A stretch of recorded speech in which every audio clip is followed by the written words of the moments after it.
What's up guys, welcome back to the channel. Today I'm going to show you guys how to make a simple fermented Mexican drink known as Tepache. So what you're going to need here is you're going to need to get yourself some sort of jug, some sort of fermentation vessel. I'm going to use this big jug.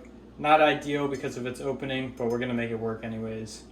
Then what you're going to need is you're going to need a cup of brown sugar. Get yourself a pineapple. Pineapple is not really in season right now, so this is not the best pineapple. So make sure you get yourself a pretty ripe pineapple because you are going to be using the rind on this. You're going to want to get yourself a habanero or some similar chili depending on how spicy you like it. A couple of dried cloves and a stick of cinnamon. And then you're going to need some distilled water or spring water to add to this. And that's it. So I'm going to go ahead and I'm going to start cutting up this pineapple. I'm first going to cut the top off there. We don't need that. And then what I'm going to do is I'm just going to core this pineapple out. And I'm going to keep that rind on there for the most part, maybe taking off some of the green sections because that might add a bitterness to this drink, which we don't want.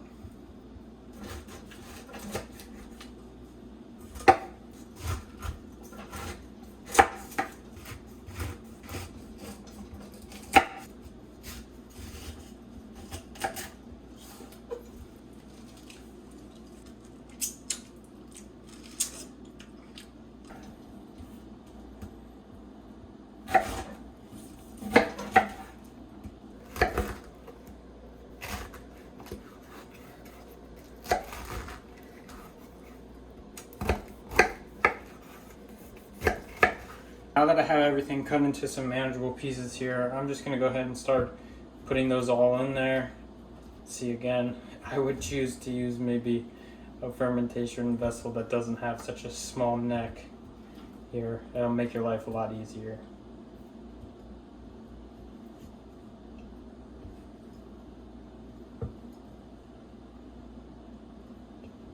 Alright, so now that I have all the pineapple finally in there, I'm going to go ahead and add the other ingredients.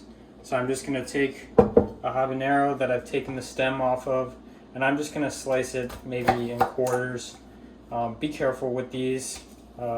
They are very spicy, and if you get that oil, that capsaicin, onto your fingers and put it in your eyes, it's not very pleasant.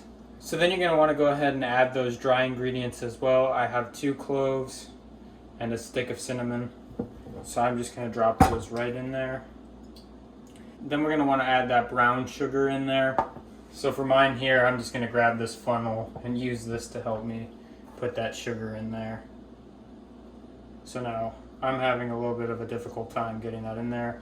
So what I'm going to do is I'm just going to pour the water over my funnel to help mix that brown sugar in. I'm just going to go ahead and start pouring this. You're really going to end up probably with wanting to add about 2 quarts of water, so make sure that you have a big enough vessel to hold this amount of liquid in it. Otherwise you're going to end up with a final product that's either too concentrated or too diluted. As you can tell, I'm a professional, you know. That's what happens when you're amateur home cook, home brewer, and you don't have the right equipment. Alright, now it's starting to come through. Wonderful. What a great sight. I don't know if you guys can see that, but it's just kind of dripping through there. Well, it's on its way. It's getting somewhere. Now that we finally got that sugar to go through there, I'm going to continue to add that water until I've added about 2 quarts. I'll say that that's pretty good. So that jar that I have is pretty much filled up now with water. Now I'm going to go ahead and put a lid on this, and I'm going to give it a pretty good shake just to start getting that sugar mixed around and to get things sort of incorporated in there. Just give it another good shake for a good measure. As you can see there, I got everything all shaken up in there. Everything's sitting in there nicely. So what I'm going to do now with my jar here is I'm going to go ahead and I'm going to put an airlock on it. Now for those of you that aren't familiar with what an airlock is, all it is this device that'll sit on top of your jar here, and basically it's going to plug this part here, and I'm going to fill this with some sort of alcohol, something that's around 40%. And what that's going to do is once this starts producing those bubbles and that carbonation, it's going to allow those bubbles to travel up through the airlock here, and then the pressure from the bubbles is going to force that alcohol down into this bottom portion, and then once the bubbles get close enough, then they'll rise up through the alcohol and out through the system. So what it allows us to do is it basically allows us to degas this system or depressurize it while it's fermenting without letting in any air or bacteria from the outside. That way we can ensure that we get a good fermentation and that we don't end up with any mold or any unwanted bacteria. You could fill it with like vodka or anything else. I'm going to go ahead and fill it with tequila because it's what I have on hand. If you don't have an airlock, all you can do is you can just take a cheesecloth and put that over your fermentation vessel, and that'll pretty much keep out whatever you don't want in there. So now that I have that airlock on there, we're just going to go ahead and we're going to let this sit for like a day or so, and then we're going to come back and check on it. So stay tuned for how this looks in 24 hours.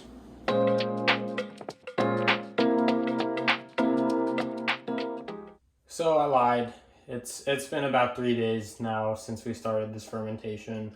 I said it was going to be one day that we were going to check back in, but after a day it wasn't really doing anything, so I felt like there was no reason to give an update.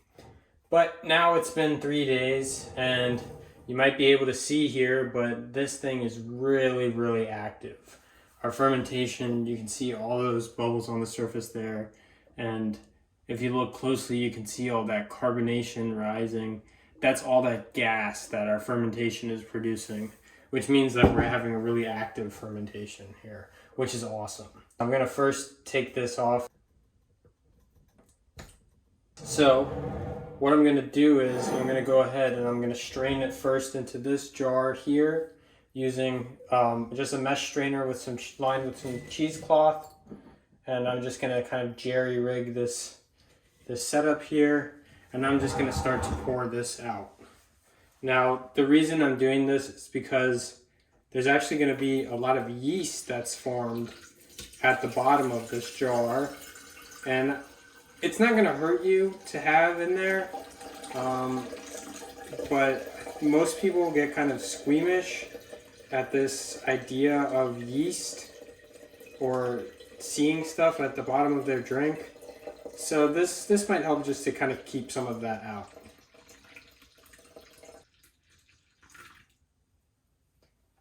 Alright, so I'm going to now attempt to transfer this over into this pitcher here. So hopefully I don't spill everywhere. Wish me luck. Let's just go for it, I guess. Alright, that worked wonderfully.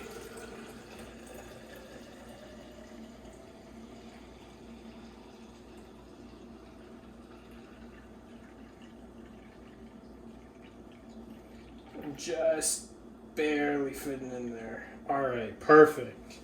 And I'm really excited about this. This looks way better than I thought it was going to. All right, so I got myself a glass with some ice there, and I'll go ahead and I'll pour this into this glass first.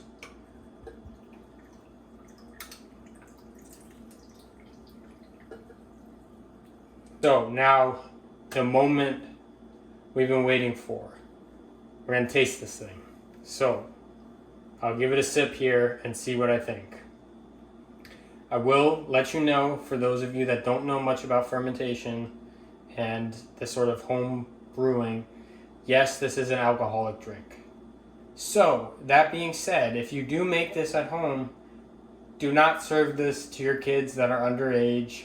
You know, make them a pineapple drink so they'll feel like they're also being appreciated. But this one here, this is for the adults. All right, so I'm gonna go ahead and give this a taste now.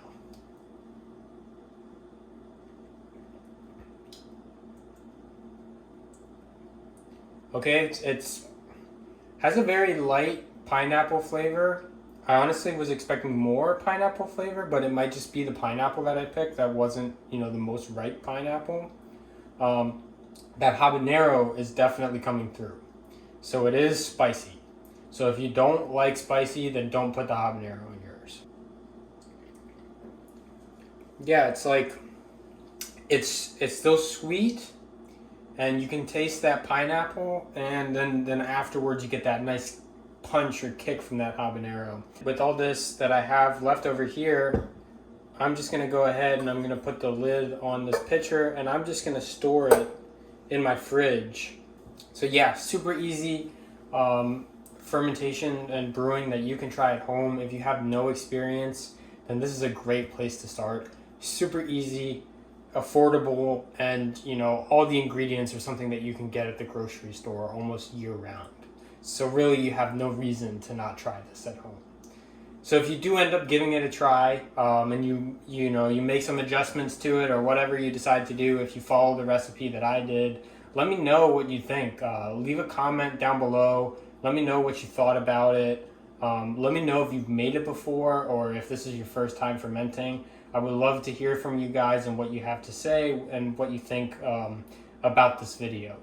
So thank you guys for watching, and I hope that you guys try this at home for yourself and get to see how awesome and how easy it is to make your own alcoholic beverages at home.